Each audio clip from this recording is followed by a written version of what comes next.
বাণিজ্য চুক্তি নিয়ে ভারত আমেরিকা স্নায়ুযুদ্ধ গত বেশ কয়েক মাস ধরেই চলছে। এবার এক নতুন লড়াইয়ের সাক্ষী থাকলো গোটা বিশ্ব। এবার লড়াই সূত্রের সঙ্গে সূত্রের। ভারতের ওপর ট্রাম্পের 25% ট্যারিফ ঘোষণার পরদিনই রয়টার্সে একটি খবর প্রকাশিত হয়। সেই খবরে দাবি করা হয় যে ভারত রাশিয়ার থেকে তেল কেনা বন্ধ করে দিয়েছে। ট্রাম্পের ট্যারিফ জুজুর ভয়েই যে তড়িঘড়ি এই সিদ্ধান্ত, তাও বেশ ফলাও করে ঘোষণা করে এই মার্কিনী সংবাদ মাধ্যম। রয়টার্সে এই খবর প্রকাশিত হওয়ার পরই হাসি মুখে ভারতের এই পদক্ষেপকে স্বাগত জানান ডোনাল্ড ট্রাম্প। ভাবখানা এমন যে এবার আমাকে নোবেল পাওয়াতে কে আটকায় দেখি। রয়টার্সের এই খবর ফলাও করে ছাপা হয় দেশ বিদেশের বেশ কয়েকটি সংবাদ মাধ্যমেও।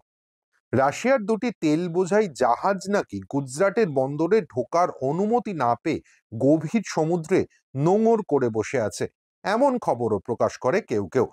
সাংবাদিকদের প্রশ্নের উত্তরে এমিএর মুখপাত্র রণধীর জয়সওয়াল জানান এমন কিছু তার জানা নেই। এরপরই এএনআই একটি প্রতিবেদন প্রকাশ করে। এই প্রতিবেদনে বলা হয়, রাশিয়ার থেকে তেল আমদানি ভারতের জাতীয় স্বার্থের জন্য জরুরি, তাই ভারত কোনো চাপের জন্য জাতীয় স্বার্থের সঙ্গে আপোষ করবে না।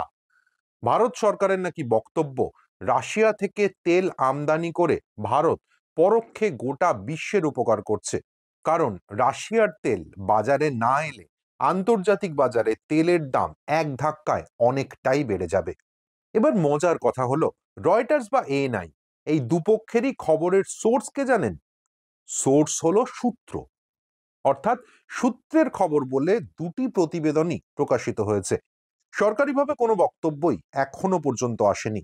তবে রয়টার্সের সূত্রের উল্টো খবর এএনআই এর সূত্র দেওয়ার পেছনে রহস্যের গন্ধ পাচ্ছেন কেউ কেউ। রয়টার্সের খবরকে কাউন্টার করতেই এএনআই এর এই খবর প্রকাশ তা দিনের আলোর মতো স্পষ্ট। তবে এএনআই এর কাছে এমই এর সূত্রর মাধ্যমে খবর পৌঁছেছে নাকি তা ইচ্ছে করেই পৌঁছে দেওয়া হয়েছে, তা নিয়ে কিন্তু বেশ ধোঁয়াশা রয়েছে। সে যাই হোক, এসব গোলমালের মধ্যে আবার ট্রাম্পের নোবেল পেতে দেরি হয়ে যাচ্ছে, এটাই চিন্তার।